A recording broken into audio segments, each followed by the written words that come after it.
मुझे कल परसों एक सत्संगी मिला, एक लड़की थी, कहने लगी कि जी मेरी बहन की शादी होगी। वो कहने लगे हम तो फलाने बहुत बड़ा डेरा है और उसके सत्संगी हैं। बोला कि आप? वो कहने लगे जी हम दिनोद के। बोले चलो नाम तो एक ही है। बोला हम भी सत्संगी, आप भी सत्संगी।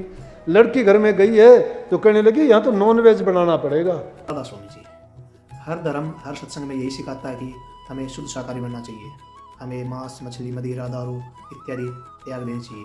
लेकिन जब देखिए एक सत्संगी महिला को दूसरी सत्संगी महिला मिली जिसने नाम दूसरे डेरे से लिया था और उसके घर पे नॉन वेज बनता है, तो उसने अपनी आप बीती सुनाई।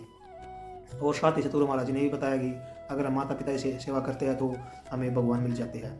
माता पिता की सेवा करना ही सबसे बड़ा धर्म है, सबसे बड़ा कर्तव्य है। आप सत्संग के आखिर तक बने रहिए। राधा। मुझे कल परसों एक सत्संगी मिला, एक लड़की थी, कहने लगी कि जी मेरी बहन की शादी होगी। वो कहने लगे हम तो फलाने बहुत बड़ा डेरा है और उसके सत्संगी हैं। बोला कि आप? वो कहने लगे जी हम दिनोद के। बोले चलो नाम तो एक ही है। बोला हम भी सत्संगी, आप भी सत्संगी। लड़की घर में गई है तो कहने लगी यहाँ तो नॉन वेज बनाना पड़ेगा। बोले तुम कैसे सत्संगी हो? तुम कहते हो हम बड़े डेरे के हैं, बड़े गुरु के हैं। हमारा गुरु तो कहता है कि हुक्का बीड़ी पान तंबाकू तक भी नहीं खाना चाहिए और हम खाते नहीं हैं। मेरी शादी जरूर हुई है, अगर ये काम होगा तो मैं तुम्हारे घर नहीं रहूँगी। बोले चलो हमें नहीं रोक सकती, तू तेरे घर वाले को रोक ले। अब अच्छा इंसान तो जहाँ जाएगा अच्छा करेगा। बोली कि और घर वाले तो उसके काबू के आए नहीं, लेकिन उसके घर वाले ने छोड़ दिया। वो कहने लगी ना मैं बढ़ाऊंगी, ना मैं देखूंगी और ना मेरा घर वाला खाएगा। अगर ये हाथ भी लगाएगा तो मैं एक दिन इसके पास नहीं रहूंगी। कैसे सत्संगी है? कहाँ से नाम लिया है? फिर किस नाम भजन करते हैं? वो कहते हैं हम 2 घंटे बैठते हैं, हम 2.5 घंटे बैठते हैं। 2-2.5 घंटे तुम पाप कमाने के लिए बैठते हो, मन में ये बुरी बुरी बातें सीखने के लिए ध्यान लगाते हो। अरे ध्यान तो होता है बुराइयों को निकालने के लिए, प्रभु के नाम का संचय और संग्रह करने के लिए। जो जो नाम की भक्ति करते चले जाओगे बुराइयां मन से निकलती चली जाएंगी, लेकिन बुराइयां बढ़ती जाती हैं। कहाँ कहते हो मांस मिट्टी खाने वाला आज तक कोई बचा है क्या? उसने कितना पाप कमाया है? अगर एक दृष्टि डालता है उस पर भी पाप चढ़ता है इन चीज़ों पर। तो किस धर्म में लिखा है मांस खाने? कोई भी धर्म दुनिया का नहीं कहता कि मांस मछली और ये खाओ। लेकिन बाहर से तो गुरु भक्त बने बैठे हैं, बाहर से कहते हैं हम सत्संगी हैं, लोगों में प्रचार करते हैं हम नाम भक्ति करते हैं, और घरों में उनकी यह हालत है मांस मछली और अंडे पकते हैं। तो ऐसे दुष्टों के तो दर्शन करने में भी पाप लगता है। इसलिए अच्छे कर्म जब कमाओगे, अच्छे कर्म करने से ही तुम भक्ति के रास्ते पर चलने के लायक बनोगे। अच्छे कर्म का मतलब पहले जीवन को अच्छा बनाओ, संवारो, अच्छे गुणों का इसमें संग्रह करो। जब तक अच्छे गुण नहीं है भक्ति नहीं हो सकती। घरों में प्यार प्रेम नहीं है, कोई नाम की कमाई नहीं हो सकती। आपस में लड़ाई झगड़ा बैर विरोध है, घरों में शांति नहीं है। सीधी सी बात है, हमारी रामायण में जोर दे के कहा जहाँ कुमती वहाँ दुख नाना। कुमती है जहाँ आपस में विचार मेल नहीं खाते, आपस में प्यार प्रेम नहीं, बड़े छोटे की कदर नहीं, माँ बाप सास ससुर की सेवा नहीं, सास ससुर बच्चों को प्रेम से बोलते नहीं, एक दूसरे से पक्षपात और विरोध करते हैं, वो घर तो शमशान घाट के समान है। और जिस घर में इनके उलट प्यार प्रेम है, अच्छा व्यवहार है, बूढ़े बुजुर्ग की सेवा की जाती है, उनकी बात मानी जाती है, वो आज्ञा का पालन करते हैं बच्चे, और माँ बाप उनको प्यार प्रेम देते हैं, अच्छी शिक्षा देते हैं, किसी प्रकार का उनसे भेदभाव नहीं करते, तो वो घर तो स्वर्ग के समान वैसे ही है।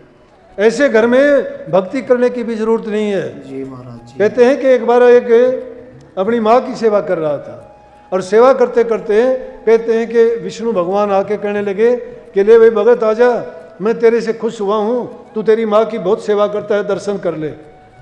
बोला कि दर्शन कर लिए मैंने।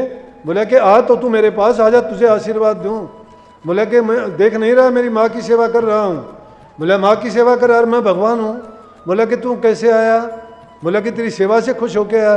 तो मैं सेवा ही तो कर रहा हूँ, मैं सेवा नहीं छोड़ता, दर्शन दे चाहे ना दे। जो माँ बाप की सेवा करता है उसको सब कुछ उसी में मिल जाता है। कहने लगे कि धन्य है तू, मैं यही परीक्षा करने के लिए आया था। जो माँ बाप की सेवा नहीं करते, उनकी बात को नहीं मानते, कई जगह क्या करती हो आप भी गलत करती हो, बहुओं के साथ अच्छा व्यवहार नहीं करती, उनको बेटी के समान दर्जा नहीं देती, उनको प्यार नहीं देती। तुम क्यों बहू मानती हो, अपनी बेटी क्यों नहीं मानती? उनसे क्या छिपा के रखती हो? सौंप देना चाहिए उनको, ताकि उनके मन के अंदर भी ये बात ना रहे कि ये मेरे से कोई किसी प्रकार का विरोध करते हैं या कोई पक्ष करते हैं या इनके मेरे बारे में कोई बेईमाना है। सौंप देना चाहिए सब कुछ कि मुझे क्या करना है। जब तुम्हारा टाइम है, वक्त है भक्ति करने का, उस टाइम पे सब चीज़ों से निवृत्ति वानप्रस्थी हो जाना चाहिए। सब कुछ छोड़ के प्रभु की भक्ति में लीन हो जाना चाहिए। अब तो अगला घर नजर आना चाहिए। ये दुनिया में इतने दिन रह के बचपन की खुशियाँ आपने देखी, जवानी के आनंद आपने लिए, गृहस्थ जीवन आपने अच्छा भोग लिया। अब जब ये वक्त आ गया और उसमें भी आप अपने बारे में कुछ नहीं सोचते तो आगे कुछ आने वाला नहीं है, कुछ मिलने वाला नहीं है। इसलिए महात्माओं ने कहा अगत में मत ना बोए सूल, अगत में सूल मत ना बो, कांटे मत बो, अगत में फूल बोलो, क्योंकि एक कर्म करोगे 1000 उसके बदले में मिलेंगे। और उसका सुलभ तरीका है भक्ति का, नाम भक्ति का। कहीं बाहर जाने की जरूरत नहीं, अपने काम करते रहो, घर में प्रेम से शांति से सारे काम करो जो तुम्हारी जिम्मेवारी है उनको निभाते हुए। कोई बाधा नहीं है किसी चीज़ की भी, गृहस्थ जीवन से बढ़ के कोई जीवन भी नहीं है। अकेला अगर कोई जाके कहेगा भक्ति, उसके मन के अंदर कामनाएं जिंदा रहेंगी और वो कामनाएं उसके मन में जब तक जिंदा हैं उसको भक्ति नहीं करने देंगी। गृहस्थ के अंदर रहते हुए उसकी सभी कामनाएं पूरी हो जाती हैं और जब उसकी कामना बाकी नहीं रहती हैं तो फिर उसकी किसी चीज़ की लालसा नहीं है। लालसा अगर उसके दिल में रहती है फिर वो भक्ति में खरा नहीं उतरता। जितने भी संत हुए हैं, बड़े से बड़े संत सब गृहस्थ में हुए हैं। दादू, पलटू, कबीर, नानक, जितने भी देखोगे, स्वामी जी महाराज तक, जितने भी संत हुए हैं सब गृहस्थ में हुए हैं। गृहस्थ का मतलब ये नहीं है कि संतान पैदा किए वही नहीं, समाज में जो रहता है वही ज़्यादा जीवों का कल्याण करता है। अकेला आदमी जंगल में चला गया, पहाड़ों में चला गया, गुफाओं में चला गया, उसने तप किया, साधना की, अपना कल्याण कर लिया और किसको क्या दिया। संतों ने समाज में रह के समाज की बुराइयों को मिटाया, बुराइयों को मिटा के जीवों को प्रभु का गुणगान करके उसका रास्ता दिखा के और उनको नाम की दीक्षा दे के उस मार्ग पर चलाया। कितने जीवों को कल्याण का रास्ता खोल दिया। लेकिन वो मिलने के बाद में भी वो जीव अभागे हैं कि प्रभु की भक्ति नहीं करते। इसलिए इस शब्द में ये कही थी, ये चेताया गया, सत्संग करो रे बनाई, कि भाई सत्संग करते हो तो उस सत्संग का लाभ आपको तब मिलेगा कि सत्संग के वचन सुन के अपने जीवन में उनको उतार लो, उन पर अमल करना सीख लो। ज़्यादा नहीं, धीरे धीरे करके भी अगर तुम करोगे तो सब कुछ आ जाएगा। एक एक पैसा जोड़ने से आदमी धनवान बन जाता है। एक एक दाना इकट्ठा करके किसान आदमी कितना अन्न पैदा कर लेता है, कितने अन्न के ढेर लगा देता है। एक एक ईंट इकट्ठी करने वाला महल बना देता है। जब एक एक चीज़ इकाई जब नहीं होगी तो ज़्यादा कहाँ से होंगे। सब कुछ एक से ही शुरू होता है। एक मिनट से, एक बार नाम के लेने से तुम शुरू कर लो। आज एक बार लिया, कल 2 बार ले लेना, आज कल 2 बार, परसों 3 बार ले लेना।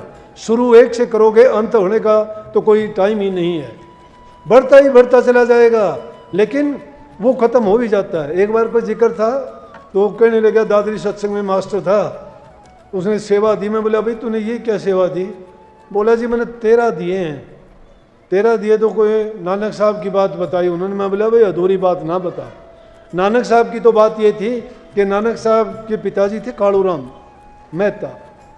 उन्होंने समझा कि नानक साहब को व्यापार के काम में लगा दूं ताकि दुनियादारी के काम से हटके ही व्यापार करेगा। हम व्यापारी आदमी हैं, पैसे कमाएगा। दुकान में बैठा दिया, अन्न तोलने का काम जब करने लगा तो क्या करता है, जिसकी लो प्रभु के नाम में लगी हुई है वो दूसरी चीज़ सोचता ही नहीं है। अगर तुमने नाम का सुमरण किया है, सुमरण पक्का है, यहाँ भी बैठे हो तो भी तुम्हारा सुमरण अब भी हो रहा है, बंद नहीं होता, कभी नहीं होता। लेकिन किसी ने सुमरण किया हो तो, जिनका ख्याल ही नहीं है उसको कैसे याद रहेगा। क्यों कह दी कबीर साहब ने कि बैठे उठे खड़े उताने कहे कबीर हम उसी ठिकाने। बैठते उठते सोते जागते जब नाम की कमाई तुमने उसका सुमरण कर करके इतना पक्का कर लिया है तो तुम बात करते रहो, चाहे सोते रहो, चाहे चलते रहो, चाहे कोई काम करते रहो, अंदर से तुम्हारी लो वहीं लगी रहेगी। तो नानक साहब के भी क्या है कि वो उसी नाम में लीन है, सुमरण कर रहे हैं। लेकिन गिनती जब करता है तो अनाज को जब तोलता है तो एक तराजू का पालड़ा भरता अनाज का डालता है, बोले 1 2 3 4 5 6 7 8 9 10 11 12 13 13 13 13 13 से आगे ही नहीं गया। पूरा का पूरा कमरा खाली कर दिया अनाज का, 13 से आगे गिनती नहीं है। कालूराम आगे कहने लगे, क्या करता है मूर्ख? बोला कितना तोल दिया? बोला 13। बोला 13 क्या? बोला 13। बोला कि पागल हो गया लड़का, ये तो पागल हो गया। बोला चल यहाँ से। बोला 13 ये सब कुछ है किसका? तो ये दुनिया में किसका है क्या? ये उसका है, मालिक का। जिसने मालिक को इतना हाजिर कर लिया हो, जिसको सिर्फ कहता है तेरा ही तेरा है सब कुछ, तू ही तू है। मैं मेरी के चक्कर में पड़ के इस दुनिया ने बर्बादी कर ली, आज तक कोई कुछ यहाँ से लेके नहीं गया, लेकिन वो मैं मेरी के चक्कर में पड़ के सब कुछ बर्बादी में सब कुछ खो दिया। ना उसका रहा, ना कुछ लेके गया। जो था उसका था, वहीं रहा। जो है उसका है, जो उसका है उस पर किस पर मेहर जमाते हो? ना कोई किसी की संतान है, ना कोई किसी का घर मकान है, ना कोई किसी की जायदाद है। ये तो सब के सब रुस्तमों की कमी ज़मीन पर नहीं, जितने आए थे उतने ही चलते गए। जिनकी ऊंची उड़ाने बड़ी दौड़ थी, लड़खड़ाते कदम तो टहलते गए। एक बार बाबा फरीद जा रहे हैं, देखते हैं कि इंसान का सिर पड़ा है। मन में कल्पना करते हैं कि सिर किसका होगा। सोचा उसने किसी राजकुमारी का होगा, राजा की लड़की होगी ये। कि देखो इसकी ये आंख थी, ये इसका मुंह था, ये इसके कान थे, चमड़ा नहीं है उस पर, रंग रूप ने कल्पना है। और कहता है उन आंखों को देख के, वो गड्ढे हैं इतने बड़े बड़े, उनमें पक्षी बढ़ते हैं और निकलते हैं। बोला कि जिन लो इन जग मोह यार सोलो इन में दिठ, काजल रेख न सेंदिया पंछी सुए बैठ। कहने लगा कि जिन आंखों ने दुनिया को मोह लिया था, ये कितनी सुंदर आंख होंगी। क्यों उन आंखों को देखता हूं मैं आज, अपनी कल्पना से कहता है। और जो काजल की रेख डालते हुए भी जिन आंखों में दर्द होता था, आज में पक्षी अंडे देते हैं, वो उनमें घर बनाए बैठे हैं। इंसान की ये कदर है। हम आशा करते हैं आपको सत्संग अच्छा लगा होगा। कृपया महाराज जी की इन बातों को फॉलो अवश्य करें, ताकि आपका जीवन सफल हो सके। नॉन वेज वगैरह छोड़ दे। राधा स्वामी।